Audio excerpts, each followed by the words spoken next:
नमस्कार, मैं सुधीर कुमार त्रिपाठी आपका स्वागत करता हूं। ये साइंस के लेक्चर्स चल रहे हैं और साइंस में मैं आप लोगों को आज एक बहुत ही बेहतरीन चैप्टर पढ़ाने जा रहा हूं जो आपके जीवन में कहीं ना कहीं उपयोग ज़रूर होता है। और अगर ये चैप्टर आप पढ़ लेते हैं तो आप अपने जीवन की कई प्रकार की यानी विभिन्न प्रकार की समस्याओं को आसानी से सुलझा सकते हैं। जैसे एक्सीडेंट होना, या जैसे मान लीजिए मूवमेंट होना, गति होना, या आपका चलना फिरना, बस से उतरना, बस से कूदना, ये सभी समस्याओं से आप निजात पा सकते हैं अगर आप इस चैप्टर को समझ लेते हैं। ये तो रही जीवन की बात, लेकिन आपके लिए ये उपयोगी उस समय भी हो जाता है जब आप कोई भी परीक्षा देने के लिए तैयार हो जाते हैं। तो परीक्षा देने के लिए अगर आपको तैयार रहना है तो आपको बल एवं बल के प्रकार चैप्टर को आसानी से पढ़ने की ज़रूरत है। तो आइए आपको बताते हैं कि इस चैप्टर में आपको क्या क्या हम पढ़ाएंगे। बल एवं बल के प्रकार, पहले तो मैं आप लोगों को इस बल से परिचित कराऊंगा, यानी बल होता क्या है। उसके बाद बल के प्रकार बताऊंगा, यानी टाइप्स ऑफ फोर्स। आप जानते हैं बल विभिन्न स्थान पर लगते हैं तो वो अलग अलग प्रकार के बल होते हैं। तो आखिरकार बल है क्या, बल के प्रकार कितने प्रकार के होते हैं, वो सभी संपूर्ण जानकारी मैं आप लोगों को इस वीडियो के माध्यम से देने का प्रयास करूंगा। तो चलिए स्टार्ट करते हैं। देखिए, सबसे पहले आइए बल की बात करते हैं।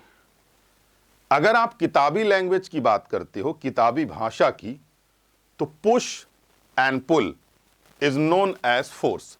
बल यानी ढकेलना और खींचना, दोनों ही प्रक्रिया को बल कहा जाता है। लेकिन आप ये बताओ, उठाना और बैठाना यानी अप एंड डाउन, इन दोनों को क्या कहा जाता है? तो अप एंड डाउन को भी हम बल ही कहते हैं। तो क्या पुश और पुल ही केवल फोर्स है? नहीं। इस संसार में जो भी चीज एक स्थान से दूसरे स्थान या अपनी जगह पर गति करती है, वह बिना बल के गति नहीं कर सकती। यानी बल वह प्रक्रिया है जो किसी भी वस्तु में गति उत्पन्न कर दे, या बल वह प्रक्रिया है जो किसी भी वस्तु को एक स्थान से दूसरे स्थान में पहुंचाने में मदद करे, हम उसे ही बल कहते हैं। चाहे साइकिल चलाना हो, चाहे पैदल चलना हो, चाहे अपने जीवन में जो भी करना हो, संपूर्ण प्रक्रियाओं को करने के लिए आपको जिस चीज की आवश्यकता होती है, हम उसे कहते हैं बल। फिर भी अगर आपसे पूछा जाए बल क्या है, तो आप एक ही उत्तर देंगे, पुश और pull is known as force, यानी ढकेलना और खींचना ही बल कहलाता है। ढकेलने और खींचने की प्रक्रिया को ही हम बल कहते हैं। चलिए आगे समझाने का प्रयास करते हैं। वैसे तो बल को कई तरीके से परिभाषित किया गया है, लेकिन न्यूटन के गति के 3 नियम हैं। उन 3 नियमों के आधार पर बल को बहुत अच्छे से समझाने का प्रयास किया गया है। तो आपके एग्जाम में क्वेश्चन पूछा जाता है, यह बताइए बल गति का कौन सा नियम न्यूटन का बल को परिभाषित करता है? तो याद रखिएगा, न्यूटन के गति के 3 नियमों में से पहला नियम ही बल को परिभाषित करता है। तो चलिए समझते हैं न्यूटन का प्रथम नियम। तो न्यूटन ने 3 नियम दिए, जिसमें आपको पहला नियम समझना होगा। देखिए, आप अगर पहले की वीडियोस देखोगे तो वहां पर आपको मात्रक मिलेंगे, सूत्र मिलेंगे, मास यानी द्रव्यमान क्या होता है वो मिलेगा। तो पहले आप एक वीडियो जो बना हुआ है जिसका नाम है सामान्य परिचय, पहले आप उसे देख लीजिए। उसके बाद ये सब चीजें आपको आसानी से समझ में आ जाएंगी। तो चलिए देखते हैं बेटा। हाँ, देखो, सबसे पहले बात होती है न्यूटन का प्रथम नियम। अब आप ये कहोगे कि न्यूटन का प्रथम नियम किस पर आधारित होता है? तो मैं कहूंगा जड़त्व के नियम पर आधारित होता है। अब आप ये कहोगे कि सर जड़त्व क्या है? तो बेटा जड़त्व क्या है? जड़त्व मास है। जड़त्व ही क्या है? मास है। ध्यान रखना, जड़त्व क्या है? तो जड़त्व ही मास है। द्रव्यमान। अब आप कहोगे सर द्रव्यमान क्या है? तो बेटा याद रखना, द्रव्यमान की मतलब होता है, द्रव्यमान का मतलब मात्रा या क्वांटिटी, यानी किसी भी वस्तु की मात्रा को ही हम द्रव्यमान कहते हैं। द्रव्य मतलब मैटर, मान मतलब उसकी मात्रा। तो बेटा याद रखना, मास कभी भी नहीं बदलता, द्रव्यमान में कोई परिवर्तन नहीं होता, हमेशा किसी भी वस्तु में भार बदलता है। तो वस्तु में कभी भी द्रव्यमान परिवर्तित नहीं होता, हमेशा क्या परिवर्तित होता है? तो वो है भार। तो जब द्रव्यमान परिवर्तित नहीं होगा तो जड़त्व कैसे परिवर्तित होगा? यानी जड़त्व ही मास है, मास ही जड़त्व है। यानी जैसे मास नहीं बदलता वैसे ही जड़त्व भी कभी भी नहीं बदलता, बस जड़त्व की पोजीशन बदलती है, जड़त्व की स्थिति में परिवर्तन आता है। तो जड़त्व की स्थिति में परिवर्तन कैसे आता है, आइए बात को समझते हैं। मान लीजिए जड़त्व है ये, मान लीजिए बेटा आपके पास एक साइकिल है, ठीक है, साइकिल एक वस्तु है, मान लीजिए ये एक साइकिल है और साइकिल एक वस्तु है। अब ये बताओ, यहां भी साइकिल है और इस जगह पर भी साइकिल है। अब एक प्रश्न है आपसे, दोनों जगह में कॉमन क्या है? साइकिल। यहां भी दोनों में कॉमन क्या है? जड़त्व। लेकिन बेटा यहां अंतर आ गया, यहां विराम लिखा हुआ है, यहां गति लिखा हुआ है। यानी एक साइकिल ऐसी है जो गति के साथ चल रही है और एक साइकिल ऐसी है जो रुकी हुई है, ठीक है, लेकिन दोनों ही तो साइकिल है। तो बात को समझो, आप साइकिल चला रहे हैं, मैंने आपसे कहा साइकिल को बिना ब्रेक लगाए हुए पैडल मारना बंद कर दीजिए, साइकिल रुक जाएगी। तो आपने कहा सर साइकिल तो नहीं रुकेगी, पैडल मारने से थोड़ी साइकिल रुकती है।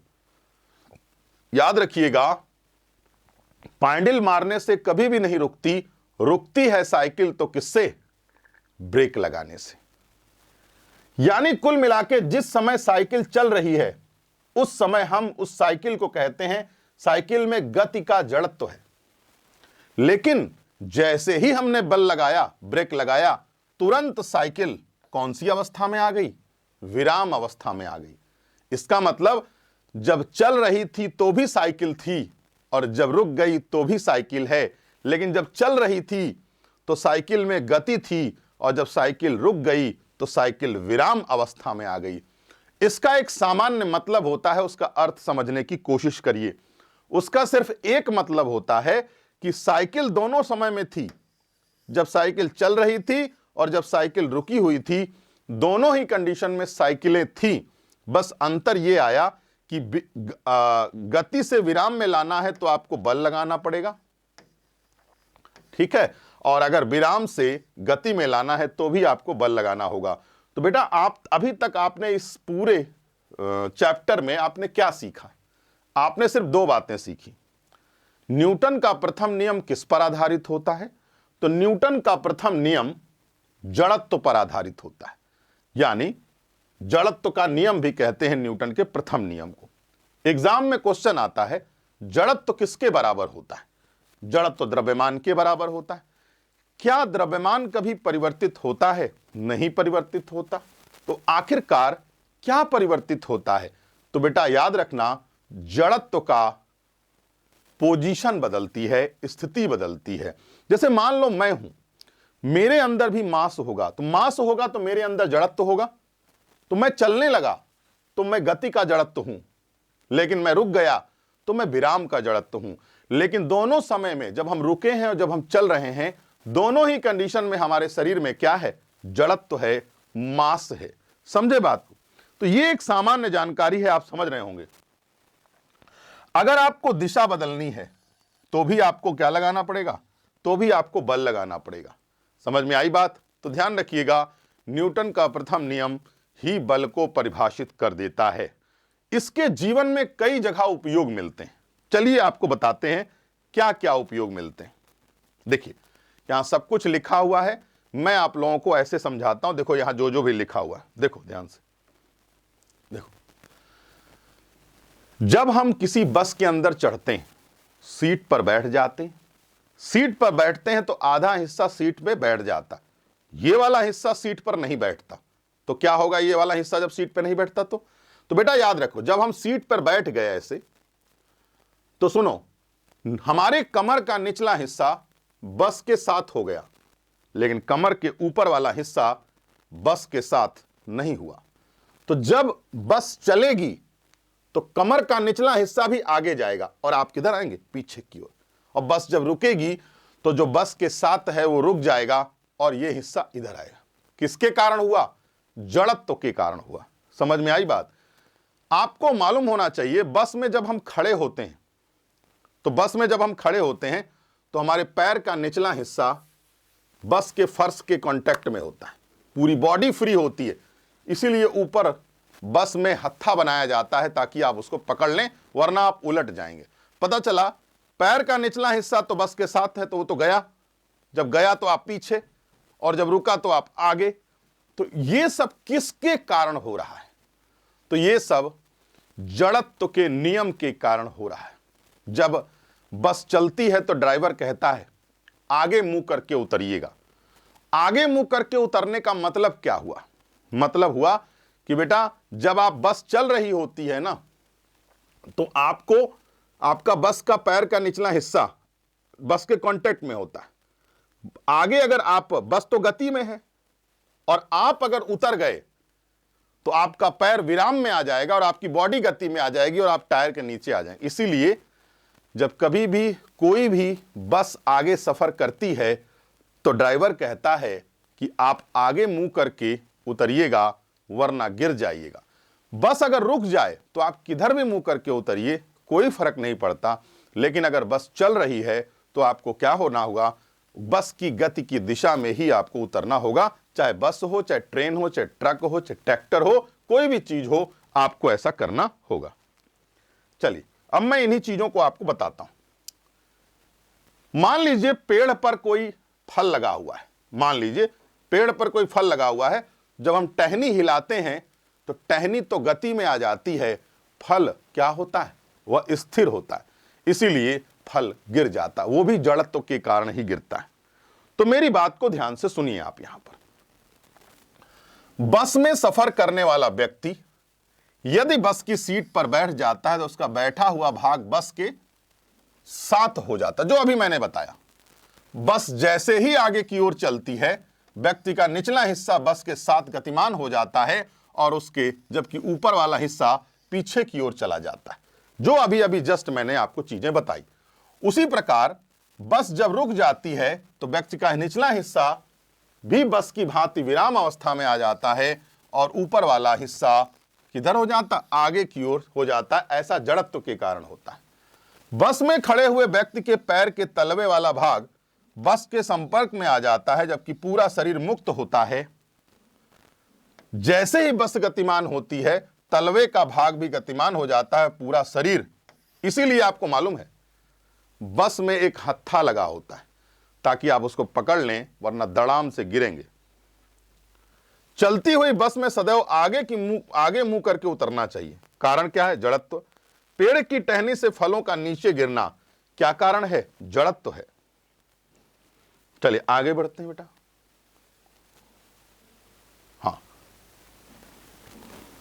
हाँ, न्यूटन के प्रथम नियम के अनुप्रयोग थे जो आपने अभी देखा।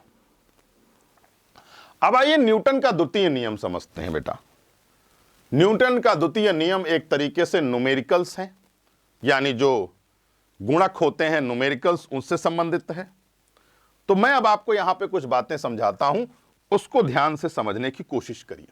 देखो बेटा, ये बल है, ये मास है, यानी ये क्या है, इसकी बात की जाए तो ये क्या है, द्रव्यमान है। समझ में आई बात। तो सुनो, द्रव्यमान का मतलब आप मुझे मास समझिए, आप मुझे मानिए। अब हमको एक जगह से दूसरी जगह ले जाना है तो बल लगाइए, तो जितना बल लगाएंगे उतना ही हम खिसकेंगे। मतलब जितना, और सुनिए, जितना मास उतना बल। 100 किलो बल, मान लो हमारा वजन 100 किलो है, तो हमें एक जगह से दूसरी जगह ले जाने के लिए 100 न्यूटन का फोर्स लगाना पड़ेगा। यानी फोर्स डायरेक्टली प्रोपोर्शनल मास, जितना बल उतना द्रव्यमान, जितना द्रव्यमान उतना बल। याद करो, मैंने आप लोगों को एक चीज पढ़ाई है, क्या? त्वरण।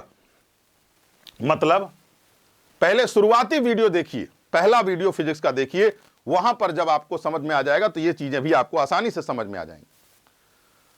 फोर्स डायरेक्टली प्रोपोर्शनल क्या होता है? एक्सेलरेशन के। बल अनुक्रमानुपाती होता है त्वरण के। बेटा याद रखना, यदि हम गति में परिवर्तन करते हैं तो त्वरण के साथ चलते हैं, और अगर हमारी चाल एक समान होती है तो हम त्वरण के साथ नहीं चलते हैं। ध्यान रखिएगा। और सुनिए, F बराबर ma रखते हैं। और सुनिए, मास की यूनिट क्या होती है? kg। त्वरण की यूनिट क्या होती है? मीटर पर सेकंड स्क्वायर। ठीक है, तो देखिए इसका डायमेंशन क्या होता है? mlt2 बाद में चल करके हो जाता है mlt-2। डायमेंशन निकालना मैंने आपको पहली वीडियो में बताया भी है। और जानिए, बल का मात्रक क्या होता है? न्यूटन होता है। देख लीजिए, मैंने आप लोगों को बताया भी। तो बेटा याद रखना, बल और मास दोनों एक दूसरे के बराबर होते हैं। बल एवं त्वरण एक दूसरे के बराबर होते हैं। बल का मात्रक न्यूटन होता है। बल की विमा क्या होती है? mlt-2। और अब आइए आपको यह बताते हैं कि आखिरकार एक जो न्यूटन का द्वितीय नियम है उसके अनुप्रयोग क्या होते हैं, वो मैं आपको समझाने का प्रयास करूंगा। वो अनुप्रयोग आपको जानना जरूरी होगा। देखिए इधर, fast bowler follow the second law of Newton. तेज गेंदबाज न्यूटन के द्वितीय नियम का पालन करता है। कैसे? तेज गेंदबाज पहले धीरे दौड़ता है, फिर तेज, फिर तेज, फिर और तेज, और भयानक तरीके से बॉल फेंक देता है। मतलब पहले वो धीरे चल रहा था, फिर और तेज दौड़ा, और तेज दौड़ा। इसका मतलब उसके वेग में परिवर्तन हो रहा है। और बेटा जब वेग में परिवर्तन होता है तो त्वरण होता है, और जितना त्वरण बढ़ेगा उतना ही फोर्स बढ़ेगा, और उतनी तेजी से बॉल को वो फेंक देगा। और जानिए, लंबी कूद कूदने वाला न्यूटन के द्वितीय नियम का पालन करता है। चाहे लंबी कूद कूदने वाला हो, चाहे तेज गेंदबाज हो, न्यूटन के दूसरे नियम को फॉलो करते हैं, न्यूटन के दूसरे नियम का पालन करते हैं। ध्यान रखिएगा, F बराबर ma kg मीटर पर सेकेंड स्क्वायर, यह माना जाता है। चलिए अगला जानते हैं। न्यूटन का तीसरा नियम आसान है, समझ जाओगे आप अभी। देखो बेटा, यह किस पर आधारित होता है? संवेग पर आधारित होता है। संवेग मतलब समान वेग, यानी यहां कोई त्वरण नहीं होता, यहां केवल संवेग होता है, मोमेंटम होता है। आपसे पूछा जाता है कि न्यूटन का कौन सा नियम संवेग संरक्षण के नियम पर आधारित होता है। और सुनिए, न्यूटन के तृतीय नियम को क्रिया प्रतिक्रिया का नियम भी कहते हैं, एक्शन रिएक्शंस लॉ भी जानते हैं। देखो, आपने अपना हाथ दीवार पर मारा, तो जितनी तेजी से आप मारेंगे उतनी तेजी से आपको चोट भी लगेगी, क्योंकि आपने एक्शन किया है, दीवार ने आपके हाथ पर रिएक्शन कर दिया। इसी को कहते हैं एक्शन रिएक्शन। जब आप पैदल चलते हैं तो न्यूटन के किस नियम का पालन करते हैं? यह आपका पैर है, देखो, एक्शन रिएक्शन। जब आप पैदल चलेंगे तो न्यूटन के तृतीय नियम का पालन करते हैं। जब आप समुद्र या नदी या स्विमिंग पूल में तैरेंगे तो न्यूटन के तृतीय नियम का पालन करेंगे। जब आप नाव या बोट पर से जंप लगाओगे, कूदोगे, तो भी आप न्यूटन के तीसरे नियम का पालन करोगे। और हां, बंदूक से निकली हुई गोली, और बताओ बंदूक को कंधे पर रखकर क्यों चलाया जाता है? क्योंकि बेटा अगर बंदूक जितने फोर्स से निकलेगी उतने फोर्स से अगर आपने कंधे पर नहीं रखा है ना बंदूक, तो पलट जाओगे नीचे की ओर। ध्यान रखना इस बात को। इसीलिए बंदूक को कंधे पर रखा जाता है ताकि क्रिया प्रतिक्रिया से बचा जा सके। और बताते हैं, एक रॉकेट है, मान लो कोई भी एक रॉकेट ले लो आप। अब ये रॉकेट है।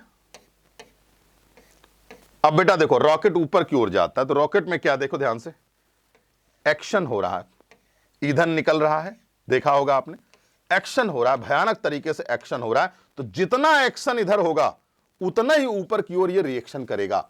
तो बेटा याद रखना, रॉकेट हो या जेट हो, रॉकेट हो या जेट हो, दोनों के दोनों क्या होते हैं, याद रखिएगा, रॉकेट हो या जेट हो, दोनों के दोनों ऊपर की ओर जाने के लिए रेखीय संवेग संरक्षण के नियम का पालन करते हैं। तो देखिए यहां लिखा भी हुआ है, rocket and jet concept based on रेखीय संवेग संरक्षण का नियम। यानी रॉकेट और जेट, दिवाली वाला नहीं, रॉकेट और जेट किस नियम का पालन करते हैं? तो रॉकेट और जेट रेखीय संवेग संरक्षण के नियम पर आधारित होते हैं। ठीक है, आगे बढ़ते हैं बेटा।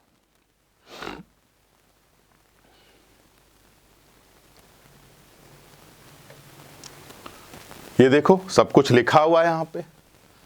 रॉकेट और जेट का सिद्धांत रेखीय संवेग संरक्षण के नियम पर आधारित होता है। नाव से कूदने वाला व्यक्ति नाव पर क्रिया करता है और आगे की ओर प्रतिक्रिया करता है। मैंने जो अभी आपको बताया समझाया वही लिखा हुआ है यहां पर। बंदूक से निकली हुई गोली क्रिया करती है, बंदूक के द्वारा प्रतिक्रिया होती है, इसीलिए बंदूक को चलाते समय कंधे का सहारा दिया जाता है।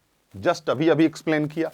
कुएं से पानी भरते समय यदि रस्सी टूट जाए तो आप कुएं के अंदर नहीं, कुएं से दूर चले जाओगे, क्योंकि एक्शन होगा तो रिएक्शन भी होगा। ध्यान रखना। पैदल चलने वाला व्यक्ति, तैरने वाला व्यक्ति न्यूटन के तीसरे नियम का पालन करता है। यह एक सामान्य जानकारी है जो मैं आपके सामने एक्सप्लेन कर रहा हूं। चलिए बेटा सर्कुलर मोशन पे बात कर लेते हैं। अभी तक तो हम सीधा चल रहे थे, लेकिन अब हम सर्किल में चलेंगे। तो जब हम वृत्त में चलेंगे तब हमारे साथ क्या होगा, चलिए देखते हैं इसको। देखो ध्यान से। अब देखो ये हम चल रहे हैं, ये देखो बेटा चल रहे हैं,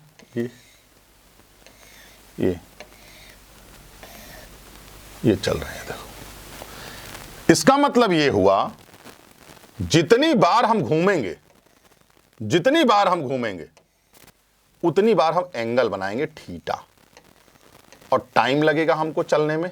ये देखो टी टाइम लगेगा। तो एक बात हमेशा याद रखना, भूलना नहीं कभी, हम इसको कोणीय वेग कहते हैं। जितनी बार हम आगे चल रहे हैं उतनी बार हम कोण बना रहे हैं, तो हम इसे कहते हैं कोणीय वेग। और बेटा कोणीय वेग बराबर क्या होता है, थीटा अपॉन टी। हम इसको यूनिट बनाते रेडियन पर सेकेंड, t-1 होता है। ध्यान रखना इस बात को। और जानते हैं, ये तो चलो हो गई बात थीटा की, लेकिन अब मेरा सिर्फ यहां पर एक प्रश्न है आपसे, उस प्रश्न को समझने की प्रयास करिए। देखिए इधर ध्यान से। एक बल किधर लगता है, सेंटर से, आउटर से सेंटर की तरफ, और एक बल लगता है सेंटर से आउटर की ओर। ये देखो। अब एक प्रश्न है, जो बल, जैसे मान लीजिए हम यहां पे हैं, मान लो यहां कोई व्यक्ति खड़ा हुआ है इस जगह पर, तो जब वो ऐसे चलता है तो इधर झुका हुआ होता है। जैसे मान लो आप सड़क पे ऐसे मुड़ रहे हैं ऐसे करके, तो आप देखोगे जब मान लो बाएं मुड़ते हो तो दाहिना हिस्सा थोड़ा झुका, बायां हिस्सा झुका होता है। अगर मान लो आप बाएं मुड़ रहे हो तो बायां हिस्सा थोड़ा झुका होगा, दाहिना हिस्सा थोड़ा सा उठा होगा रोड का। क्यों? क्योंकि आपको एक बल को मजबूत बनाना होता है। हम इसे कहते हैं अभी केंद्रीय बल, हम इसे कहते हैं अभिकेंद्रीय बल। और ये क्या है? ये है बेटा अपकेंद्रीय बल, हम इसे कहते हैं अपकेंद्रीय बल। तो अब आइए एक चीज आपको समझाने का प्रयास करते हैं। जो बल बाहर से अंदर लगे, जो बल बाहर से अंदर लगे उसे अभिकेंद्रीय, अभि का मतलब केंद्र की ओर, और वह बल जो केंद्र से बाहर की ओर लगे उसे कहते हैं अपकेंद्र। तो अभिकेंद्रीय और अपकेंद्रीय दो बल होते हैं। जब आप किसी भी वृत्त में चक्कर लगाते हैं तो दो बल काम करते हैं, एक अपकेंद्रीय और एक अभिकेंद्रीय। चलिए आगे बढ़ते हैं, ध्यान से समझिएगा चीजों को। देखो इसके कई एग्जाम्पल हैं बेटा, ध्यान से देखो।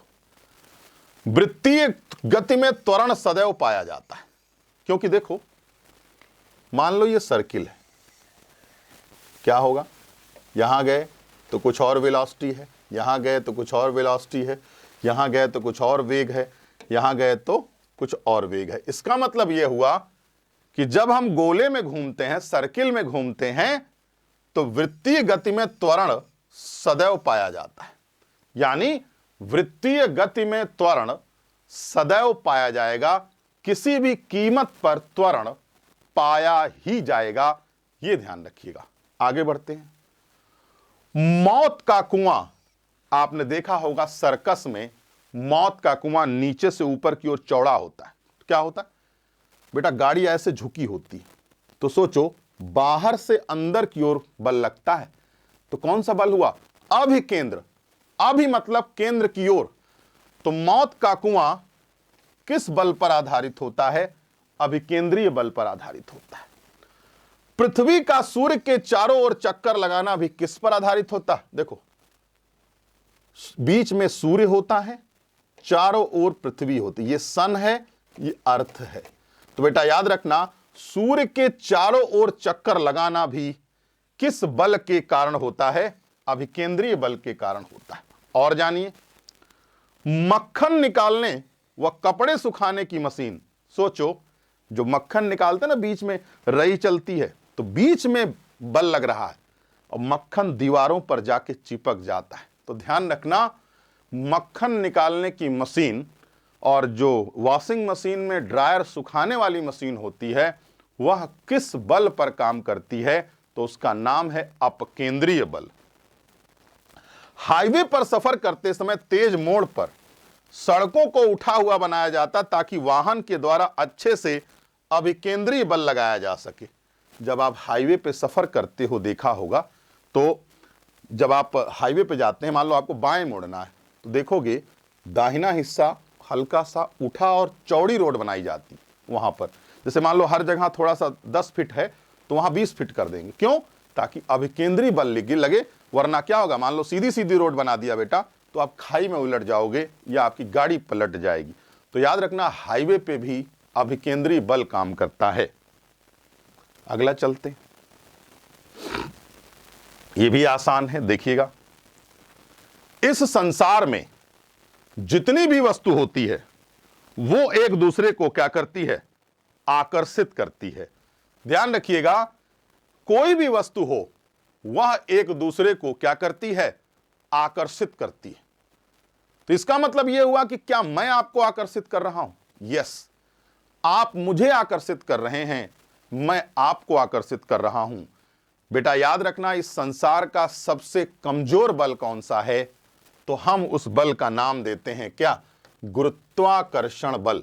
यानी ध्यान रखिएगा, आप लोगों को मालूम होना चाहिए इसको हिंदी में हम क्या कहते हैं, पहले उस चीज को जान लो। इसको हिंदी में कहते हैं गुरुत्वाकर्षण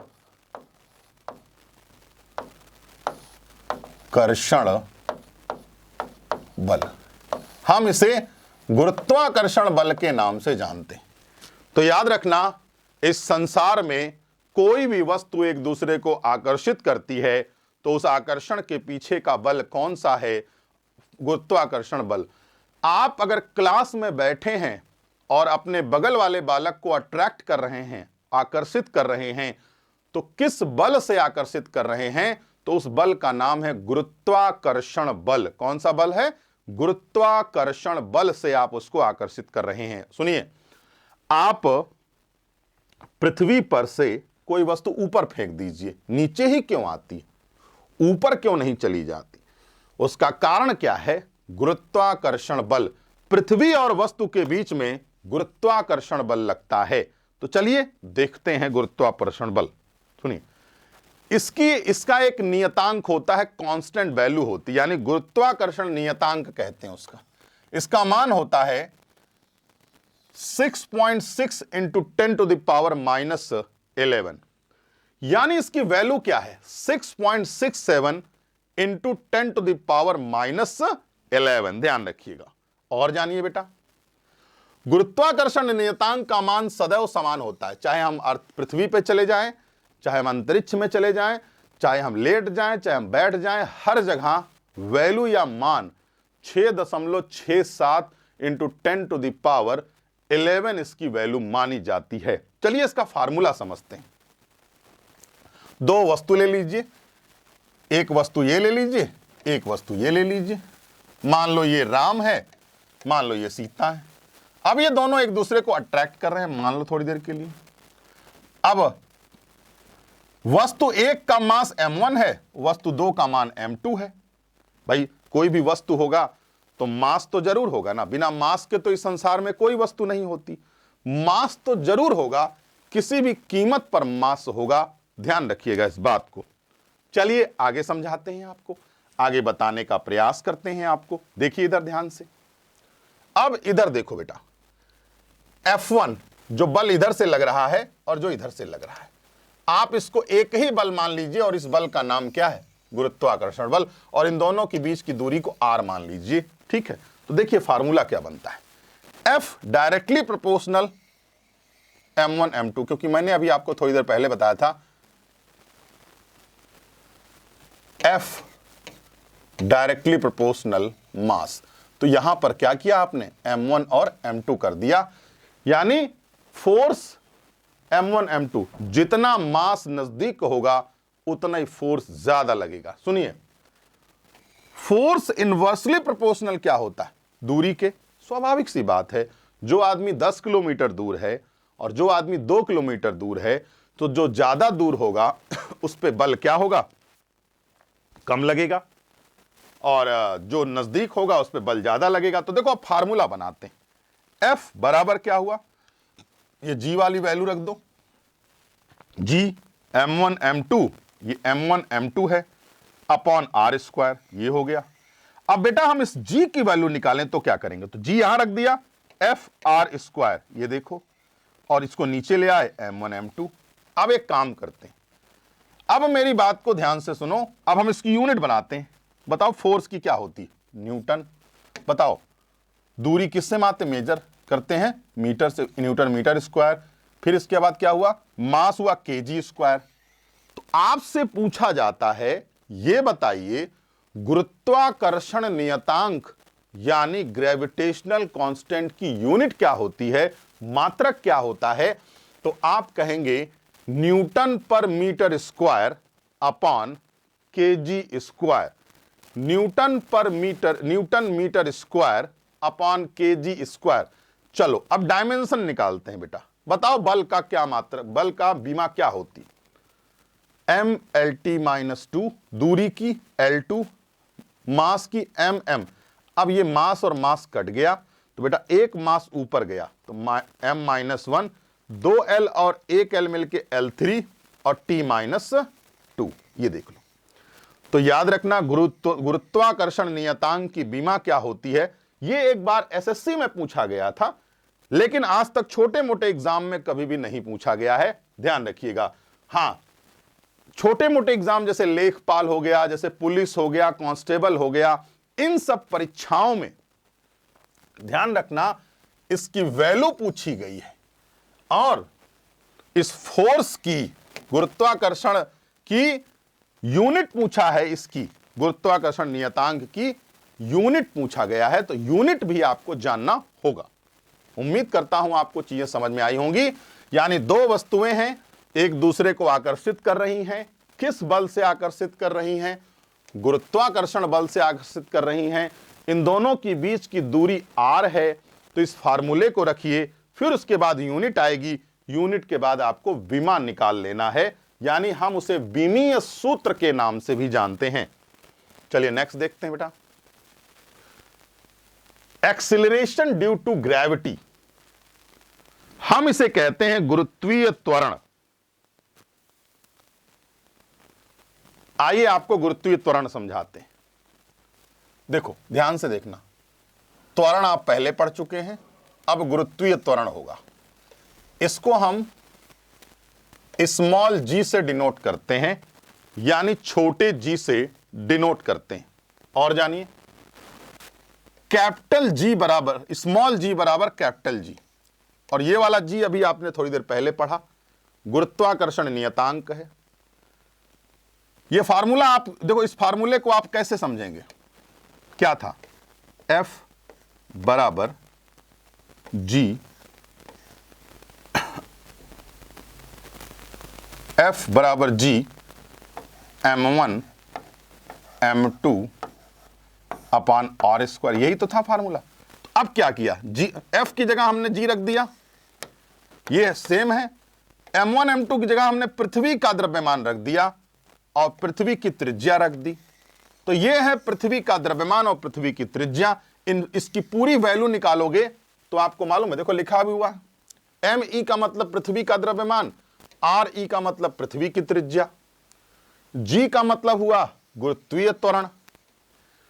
यह बताओ g का मैक्सिमम मान कितना होता है? अगर आप इसको g का मान निकालना चाहते हो बेटा, g का मान जो होता है 9.8, चूंकि त्वरण है तो मीटर पर सेकंड स्क्वायर होता है। ध्यान रखना इस बात को, आगे बताते हैं आपको। g का अधिकतम मान कितना होता है? 10। g का न्यूनतम मान कितना होता है?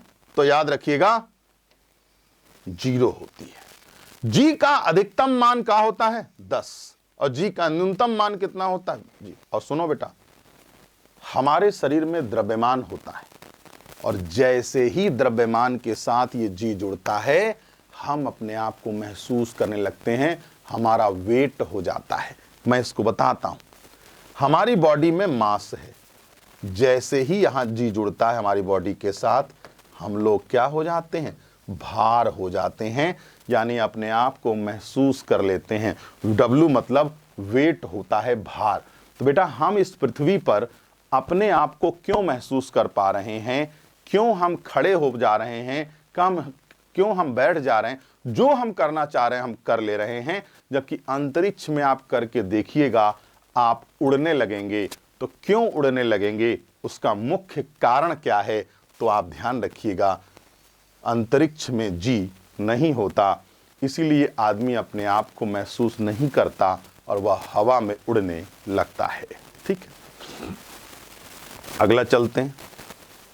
देखिए ध्यान से, अब देखो W बराबर mg, मतलब आप अपने आप को महसूस कब करेंगे? जब आपके शरीर में जी होगा, जब आपके शरीर में बल भार होगा, तभी ना महसूस करेंगे। भार मेजर होता है, मास मेजर नहीं होता बेटा, ध्यान रखना। मास का यूनिट केजी है और बल का मात्रक क्या है? न्यूटन है।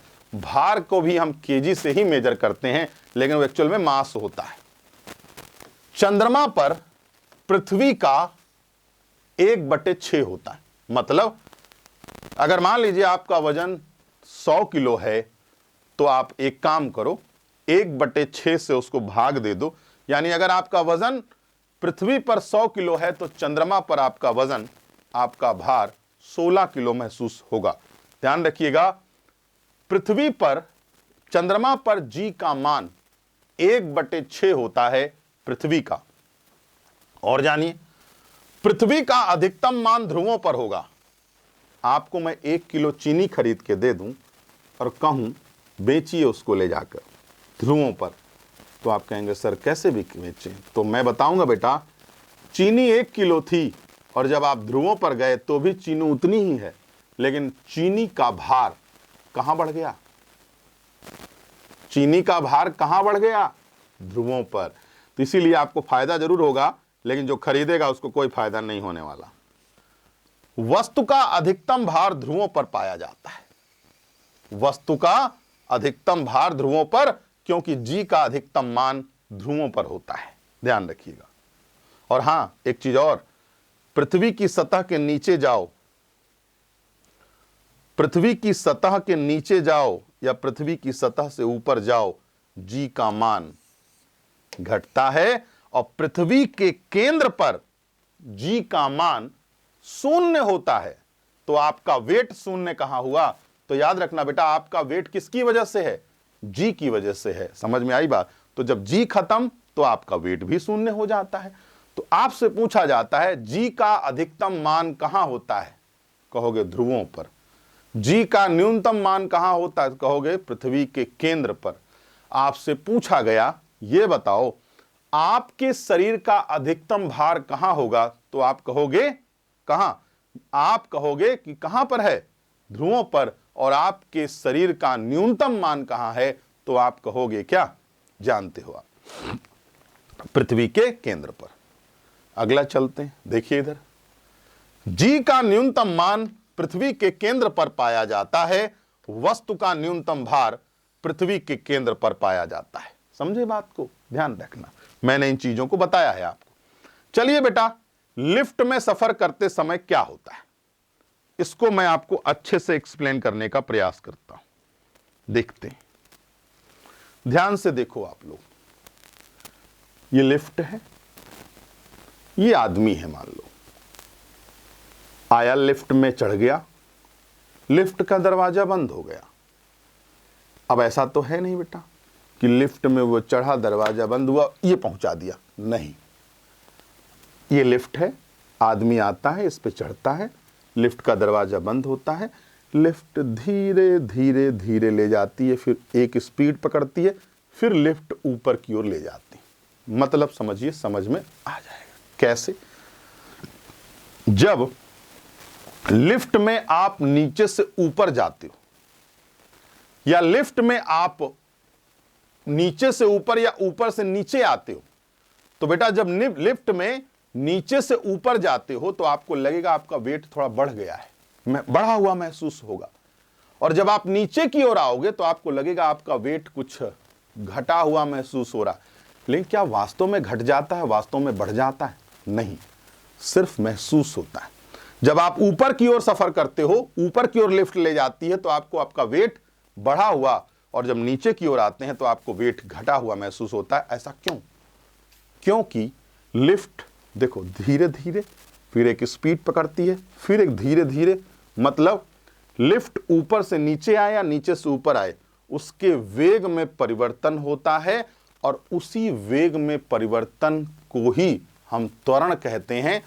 तो बेटा लिफ्ट के अंदर जो भी आपके साथ घटना घटित हो रही है, चाहे आपका वेट बढ़ रहा हो, चाहे आपका वेट घटा हुआ महसूस हो रहा हो, किसके कारण होता है? तो छोटे जी यानी गुरुत्वीय त्वरण के कारण नहीं, केवल त्वरण के कारण होता है। ध्यान रखिएगा। देखो इधर, ध्यान से देखिए इधर, ये सब है, पूरा देख लो।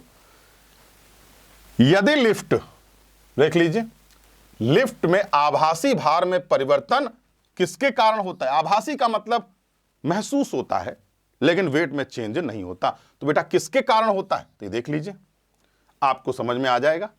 अब आइए दूसरी तरफ चलते हैं। यदि a बराबर 0 हो जाए तो वस्तु के भार में कोई परिवर्तन नहीं होगा। अच्छा एक बात बताओ, लिफ्ट में जो भी परिवर्तन हो रहा है वो त्वरण के कारण हो रहा है, a के कारण, और जब यही 0 हो गया तो क्या भार में परिवर्तन होगा? कभी नहीं होगा। और जानते हैं, यदि लिफ्ट में कोई भी व्यक्ति ऊपर जाता है तो उसका भार बढ़ जाता है। क्यों होता है ऐसा? ये देख लो, W बराबर M यानी G प्लस A हो जाएगा। जब व्यक्ति ऊपर की ओर जाता है तो उसका वेट बढ़ जाता है, और जब नीचे की ओर आता है तो उसका वेट घट जाता है। अगला चलते हैं, देखिए, जब व्यक्ति नीचे आएगा तो W बराबर M यानी उसका वेट होता है, मास तो वही है ना, व्यक्ति G-1 हो जाए, G-A हो जाएगा। और सुनो बेटा, जब लिफ्ट टूट जाती है तो उसमें खड़े व्यक्ति का भार शून्य हो जाता है, क्योंकि A बराबर G हो जाता है। सिंपल सी बात है, और इसी को तो कहते हैं भारहीनता। अब बेटा एक बात, जब भार ही शून्य हो गया तो भारहीन तो हो ही जाओगे, ध्यान रखना, भारहीन तो हो ही जाओगे, सिंपल सी बात है। चलिए घर्षण बल देख लेते हैं। देखो बेटा, एक सिंपल सी बात है, घर्षण मतलब क्या होता है। देखो घर्षण का मतलब यहां पे आपको स्पष्ट शब्दों में लिखा होगा। घर्षण बल दो सतहों द्वारा उत्पन्न बल को संदर्भित करता है जो एक दूसरे के खिलाफ संपर्क और स्लाइड करते हैं। ये बल मुख्य रूप से सतह की बनावट और उसके एक साथ लगने वाले बल की मात्रा से प्रभावित होते हैं। ऑब्जेक्ट का कोण और स्थिति घर्षण बल की मात्रा को प्रभावित करते हैं। तो आइए इसी को हम आपको एक्सप्लेन कर देते हैं, समझा देते हैं। ध्यान से देखिए, चीजें आसानी से क्लियर हो जाएंगी। देखो, दो सतह के बीच में लगने वाला बल घर्षण बल कहलाता है। दो सतह मतलब आपके जूते का सोल हो गया नीचे वाला, और ये फर्श हो गया। इन दोनों के बीच में जो भी फोर्स लगेगा उसे हम घर्षण बल कहते हैं। और याद रखना बेटा, घर्षण बल हमेशा विपरीत लगता है। जैसे आपको मालूम होगा, अगर कोई दो सतह खुरदुरी है, कोई दो सतह खुरदुरी है, तो घर्षण बल ज्यादा होगा। घर्षण बल शून्य कभी नहीं होता, ध्यान रखिएगा, घर्षण बल शून्य कभी नहीं होता। बताइए, टायर में खांचे क्यों बनाए जाते हैं? ताकि घर्षण बल मजबूत हो सके और गाड़ी आपकी आगे बढ़ सके। घर्षण बल को इसीलिए टायर में खांचे बनाए जाते हैं, आपके जूतों के सोल चिकने नहीं बनाए जाते, ताकि आप आसानी से आगे बढ़ सकें, वरना उलट जाएंगे। बताइए, ग्रीस क्यों लगाई जाती है किसी भी मशीन में? ताकि फ्रिक्शन कम हो, वरना वस्तु के टूटने का खतरा बन जाता है। आप ये बताओ, बॉल बेयरिंग्स में ग्रीस क्यों लगाई जाती है? ताकि उसका घर्षण कम हो जाए।